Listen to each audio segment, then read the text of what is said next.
എടാ, തമ്മിൽ തല്ലുന്ന രണ്ട് കുടുംബങ്ങളിൽ പെട്ടുപോയവരില്ലേ? തമ്മിൽ തല്ലുന്ന രണ്ട് രാജ്യങ്ങൾക്കുള്ളിൽ പ്രണയം വച്ച് ജീവിച്ചവരില്ലേ? ആരൊക്കെ എതിർത്താലും അവസാനം അവരൊന്നിച്ചു ചേരുന്നത് കണ്ടിട്ടില്ലേ? അതാടാ പ്രണയത്തിന്റെ ശക്തി. അതിനുവേണ്ടി മനുഷ്യന് വേണ്ട ഏറ്റവും വലിയ ഗുണം കാത്തിരിക്കുക എന്നതാ. പിന്നെ പത്മിനിയുടെ കാര്യം, മകൻ അവന്റെ ഭാര്യയോടൊപ്പം നന്നായി ജീവിക്കണമെന്ന് ഒരമ്മ ആഗ്രഹിക്കില്ലേ? ഉർവശിയുടെയും കൽപ്പനയുടെയും കാര്യം വിട്ട് കളഞ്ഞേക്ക്. ഒരാൾക്കൊരു മുറിവുണ്ടായ അവിടെ മുളക് തേക്കുന്ന സ്വഭാവമാ അവർക്കുള്ളത്. അവരൊക്കെ അവിടെ നിന്നോട്ടെ. നിന്റെ മനസ്സിലെ ദിവ്യമായ ഇഷ്ടമില്ലേ? അതുകൊണ്ട് നമുക്ക് നേരിടാമെടാ. നിനക്ക് നിന്റെ മുത്തശ്ശിയെ വിശ്വാസമില്ലേ? ഉണ്ട് മുത്തശ്ശി, അത് മാത്രമാണ് എൻ്റെ ഒരു പ്രതീക്ഷ. എന്നാ ഞാൻ ഉറപ്പു പറയുന്നു, രാധിക നിനക്കുള്ളതാ, എത്ര കാലം കഴിഞ്ഞാലും. പ്രിയങ്ക നിന്റെ ജീവിതത്തിലെ വെറും ഒരു വിരുന്നുകാരിയെ. വിരുന്നുണ്ട് കഴിയുമ്പോ അവൾ അങ്ങ് പോവും. അതിന് ഒരുപാട് കാലമൊന്നും വേണ്ടി വരില്ല മോനെ. നീ സ്നേഹിച്ചത് ഒരു നാട്ടിൻപുറത്തുകാരി പെൺകുട്ടിയെ, ഒരു നന്മയുള്ള പെണ്ണ്. അവൾക്ക് ചില വാക്കുകളൊക്കെ സംസാരിക്കാൻ പറ്റില്ല. ചിലരുടെ മുമ്പിൽ തല ഉയർത്തി നിൽക്കാനും പറ്റില്ല. അത് നീ മനസ്സിലാക്കിയേ പറ്റൂ മോനെ. ഒരു വാക്കുകൊണ്ടോ നോക്കുകൊണ്ടോ നിന്നെ നിഷേധിക്കുമ്പോ അവൾ ഉള്ളിൽ കരയുന്നുണ്ടാവൂടാ.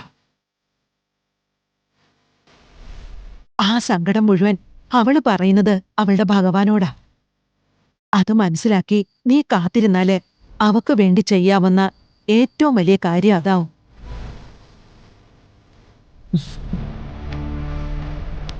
കുറച്ചു കാലം വേദനയൊക്കെ ഉണ്ടാവും. അത് പിന്നെ കുറേ കാലം കഴിഞ്ഞ് നിങ്ങൾ ഒന്നിച്ച് ജീവിക്കുമ്പോ അത് നിങ്ങൾക്ക് പറഞ്ഞു ചിരിക്കാനുള്ള കാര്യമാവും. കേട്ടോടാ.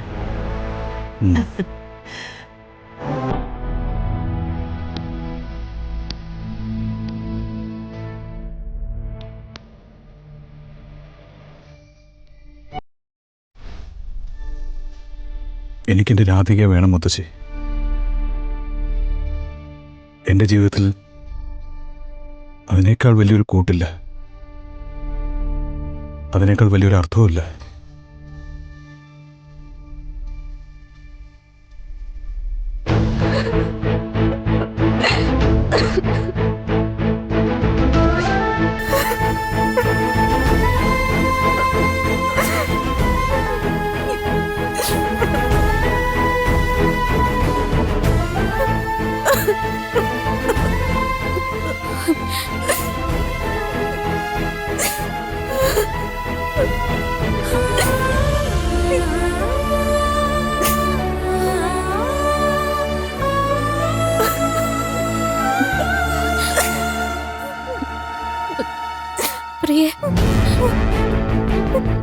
ചേച്ചി,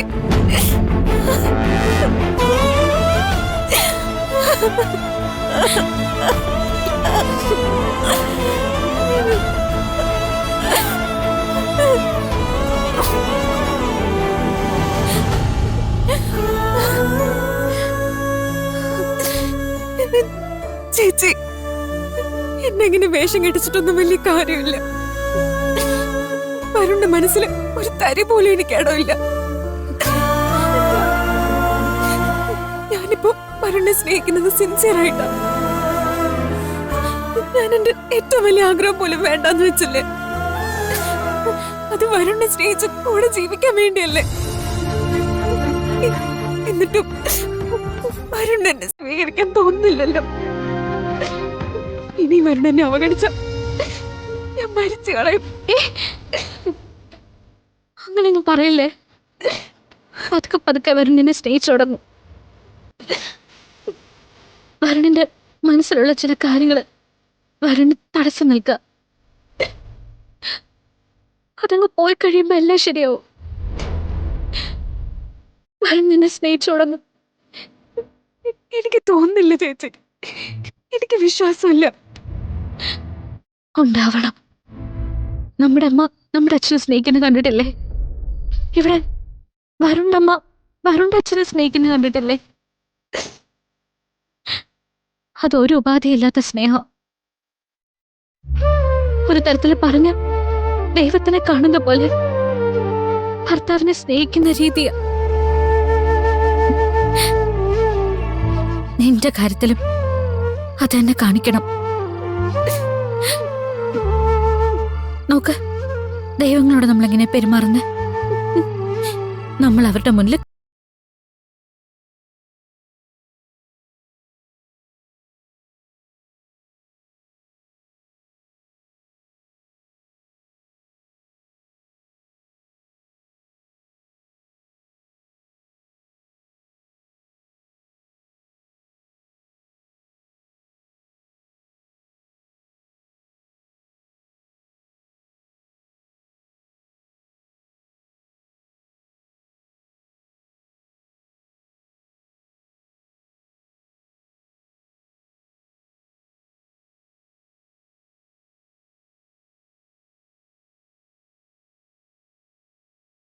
തരാനേ പറ്റൂ. ചേച്ചി, മോളെ,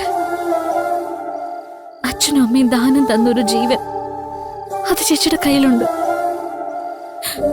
അത് അച്ഛനമ്മമാർക്ക് വേണ്ടിയോ നിനക്ക് വേണ്ടിയോ കളയാൻ ചേച്ചി തയ്യാറാ.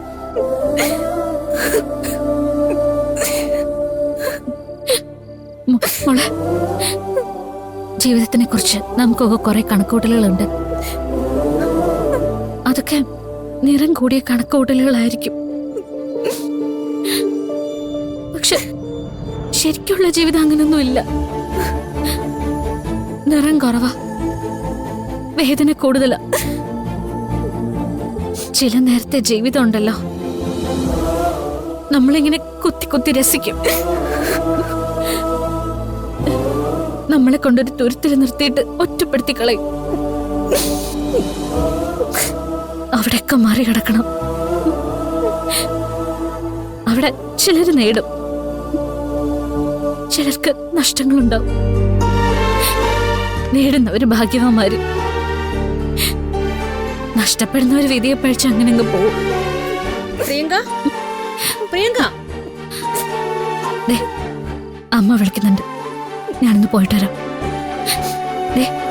നീ കരയരുത് കേട്ടോ.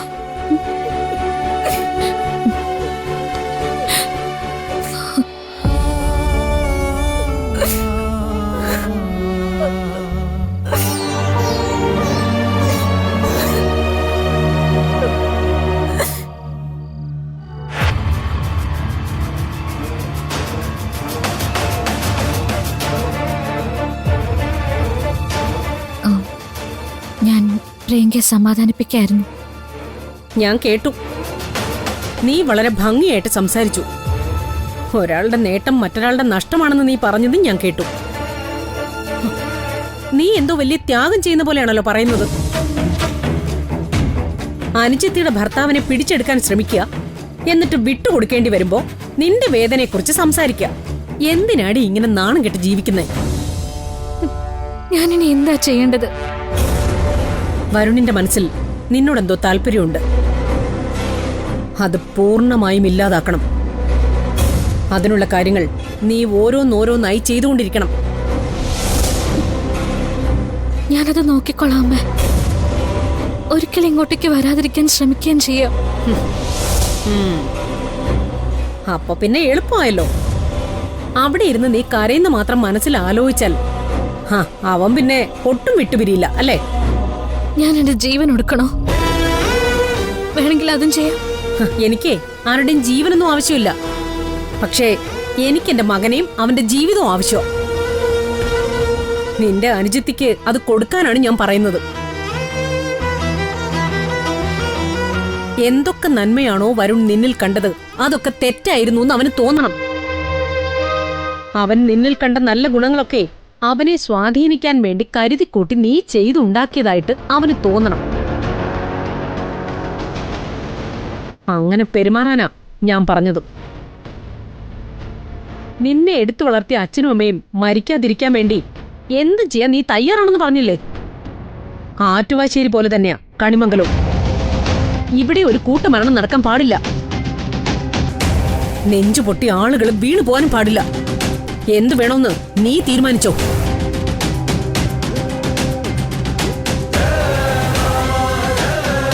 അമ്മ പറഞ്ഞതുപോലെ ഞാൻ എല്ലാം ചെയ്യാം. എന്നെ കൊണ്ടാവുന്ന പോലൊക്കെ ഞാൻ ചെയ്യാം.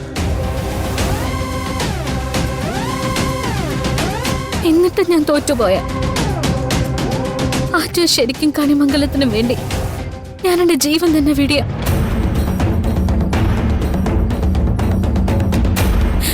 അതിലും കൂടുതൽ ഉറപ്പൊന്നും എനിക്ക് തരാൻ പറ്റില്ല. അതിൽ കൂടി ഒരു വലിപ്പവും രാധികയ്ക്കില്ല അമ്മ.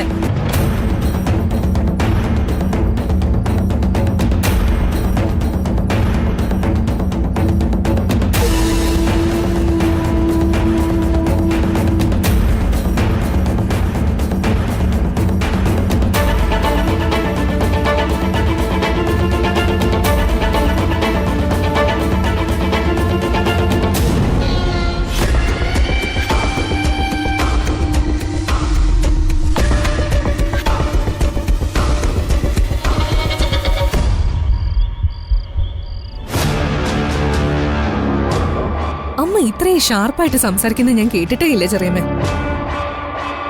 ഇനിയിപ്പോ രാധിക ജീവൻ വെടിയോന്ന് പറഞ്ഞാ പോലും അമ്മയുടെ മനസ്സലിയില്ല. കൽപ്പനെ, കാത്തിരുന്ന് കാത്തിരുന്ന് നമുക്ക് വീണ് കിട്ടിയ കാര്യമായത്. ഇത് നമ്മൾ എങ്ങനെ ഉപയോഗിക്കുമെന്നതനുസരിച്ചിരിക്കും കണിമംഗലം നമ്മുടെ കയ്യിലെത്തുന്നത്. ചെറിയമ്മ നോക്കിക്കോ, ഇതുവരെ പറ്റിയ അബദ്ധം നമുക്കിനി പറ്റില്ല. കാരണം ഇത് മനസ്സും തമ്മിലുള്ള യുദ്ധ.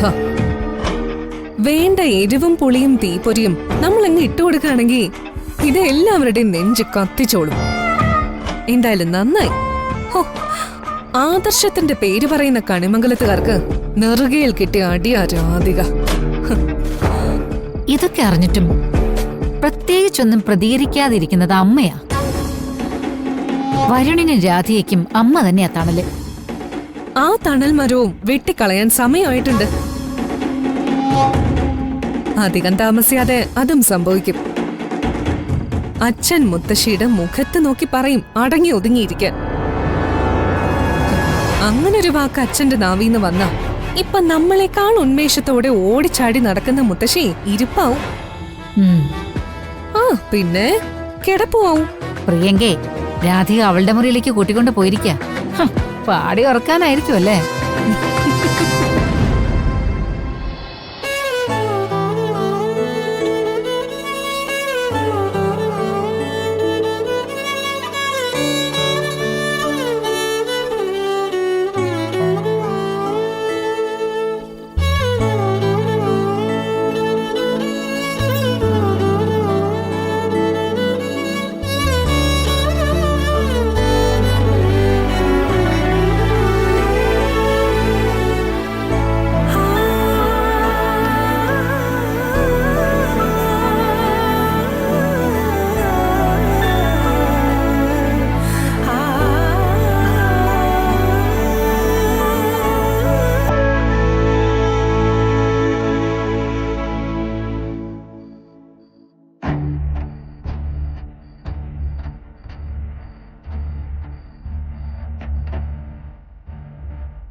എന്റെ കൃഷ്ണ, എന്തിനാ ഈ നരകയാതന എനിക്ക് തരുന്നത്?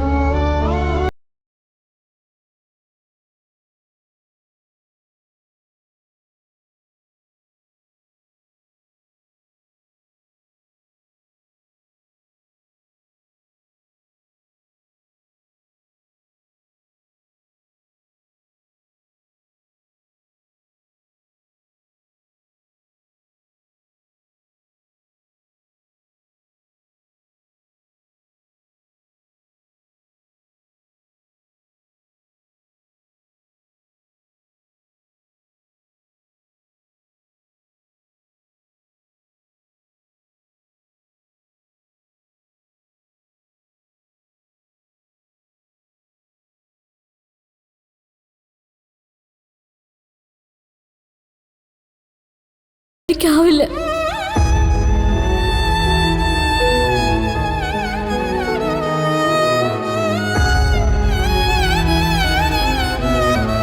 വന്നേ.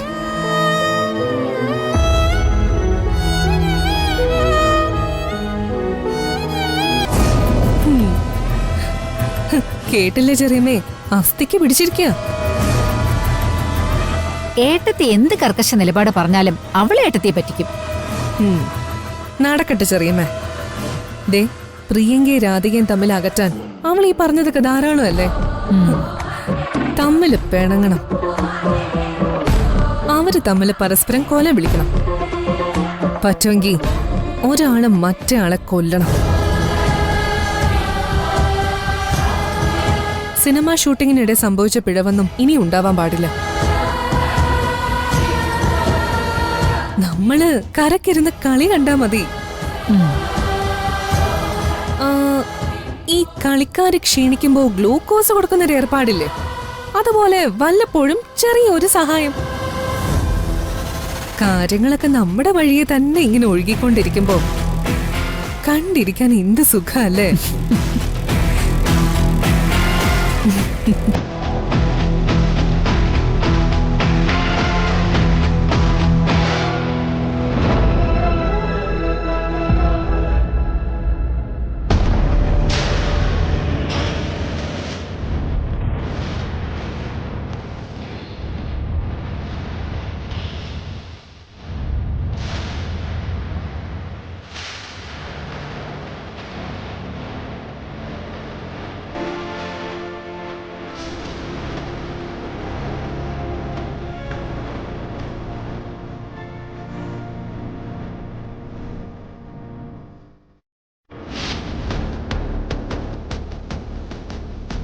എന്തു വെച്ച് മാഡത്തിന്? അറിയില്ല, ഉറങ്ങാൻ കിടന്നതാ. ലൈറ്റ് കിടക്കുന്ന കണ്ടപ്പോഴാ ഞാൻ എണീറ്റ് വന്നേ. വാ ചോദിക്കാം. എന്തു വെച്ച് മാഡം, എന്തെങ്കിലും പ്രശ്നമുണ്ടോ? പ്രശ്നങ്ങളുടെ ചുവട്ടിലാണല്ലോ മാലിനി ഞാൻ നിൽക്കുന്നത്. രാധികയുടെ കാര്യം ആലോചിച്ചിട്ടാ എനിക്ക് ഉറക്കം കിട്ടാത്തത്. എന്തു പറ്റി? എല്ലാം സേഫാണെന്ന് ഇന്ന് വൈകുന്നേരം കൂടി മേഡം എന്നോട് പറഞ്ഞതാണല്ലോ.